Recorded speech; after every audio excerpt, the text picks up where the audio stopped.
नमस्ते दोस्तों और वेलकम बैक टू 10 कदम इतिहास के बातें पुरानी तैयारी नहीं। पिछले एपिसोड में हमने देखा कैसे ब्रिटिश ने कर्नाटिक वॉर्स में फ्रेंच ची को धूल चटा दी और साउथ इंडिया में अपनी सुप्रीमेसी एस्टैब्लिश कर ली। अब जब एक प्लेयर ने अपना डोमिनेंस दिखा दिया तो अगला स्टेप क्या होगा? ऑब्वियसली पूरे गेम को कंट्रोल करना। तो चैप्टर 3 में हम बात करेंगे ब्रिटिश ईस्ट इंडिया कंपनी के अग्रेसिव टेरिटोरियल एक्सपेंशन की। ये वो पीरियड था जब ब्रिटिश ने इंडिया की मेजर पावर्स को सिस्टमैटिकली डिसमेंटल करना शुरू किया। रेडी हो जाओ क्योंकि अब आने वाले हैं कुछ माइंड ब्लोइंग प्लॉट ट्विस्ट्स और epic battles. Battle of Plassey, the betrayal of 1757। सबसे पहले चलते हैं बंगाल, इंडिया का सबसे रिच प्रोविंस। यहाँ तक कर थी बंगाल के लास्ट इंडिपेंडेंट नवाब सिराज उद दौला और रॉबर्ट क्लाइव की British east India company forces के बीच। कॉन्फ्लिक्ट के रीजंस? ईआईसी नवाब के ट्रेड प्रिविलेजेस का मिसयूज कर रही थी, बिना परमिशन कैलकाटा को फोर्टिफाई कर रही थी और नवाब के दुश्मन कृष्णा दास को असाइलम दे रही थी। और हाँ, वो infamous black hole of Calcutta incident भी हुआ जिसे ब्रिटिश ने बाद में रिवेंज और कॉन्क्वेस्ट के लिए जस्टिफाई किया। ईआईसी को लगा भाई ये नवाब तो फ्रेंच से भी बात कर रहा है, इसको हटाना पड़ेगा। बैटल ऑफ प्लासी 23 जून 1757 को लड़ी गई। नवाब की आर्मी हमसे कहीं ज्यादा बड़ी थी। सोचो, 50,000 सोल्जर्स, 40 कैनन्स, 10 वॉर एलिफेंट्स और क्लाइव के पास सिर्फ 3,000। सरप्राइज्ड? लगता है नवाब जीत जाएगा, राइट? अनॉयड? रॉन्ग। एक हेवी डाउनपोर ने नवाब के अनप्रोटेक्टेड आर्टिलरी को बंद कर दिया, जबकि ब्रिटिश ने अपने कैनन्स को टारपॉलिन से कवर कर लिया। और फिर आया द प्लॉट ट्विस्ट। नवाब का commander in chief Mir Jafar British के साथ मिला हुआ था। बैटल के बीच में जब नवाब की आर्मी को सपोर्ट की जरूरत थी, मीर जाफर ने अपनी कैवलरी को एंगेज करने से मना कर दिया।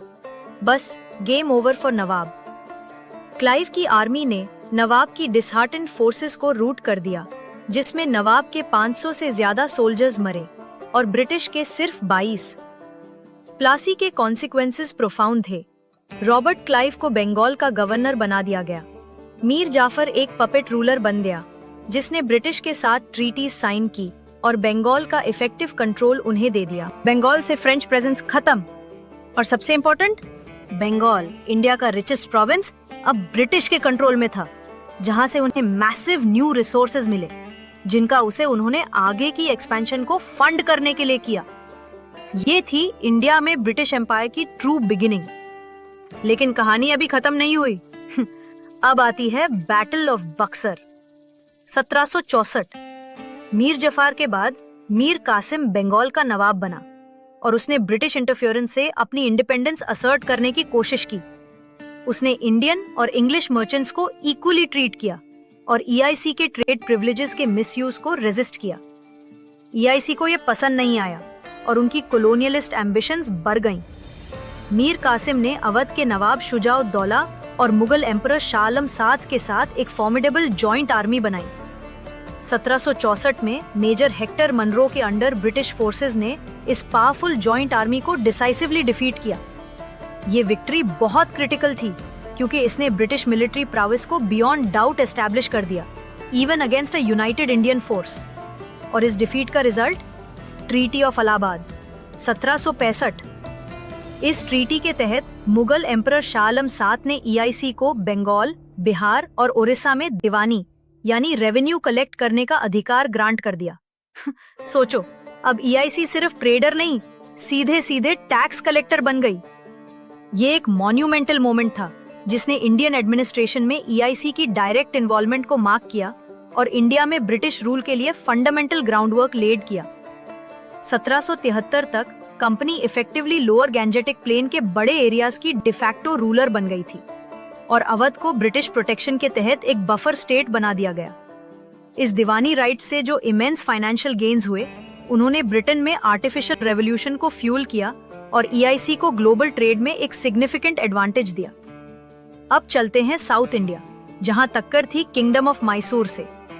मैसूर एक फॉर्मिडेबल पावर था, जिसका नेतृत्व पहले हैदर अली और फिर उनके बेटे टीपू सुल्तान ने किया। टीपू सुल्तान तो इतने एडवांस थे कि उन्होंने एडवांस्ड मैसूरियन रॉकेट्स भी डेवलप किए, जिन्होंने बाद में ब्रिटिश रॉकेट टेक्नोलॉजी को भी इन्फ्लुएंस किया। ब्रिटिश ईस्ट इंडिया कंपनी और मैसूर के बीच 4 प्रोट्रैक्टेड वॉर्स लड़ी गईं। First Anglo Mysore war. Hyder Ali ने ब्रिटिश को टफ टाइम दिया, मद्रास को भी थ्रेटन किया।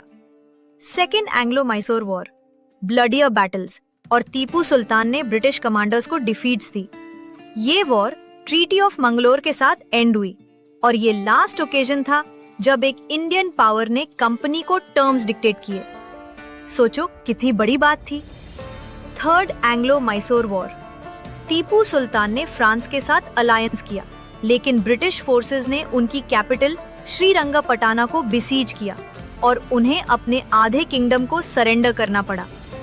Fourth Anglo Mysore war. British ने मैसूर के फ्रांस के साथ अलायंस को एक ग्रेव थ्रेट माना।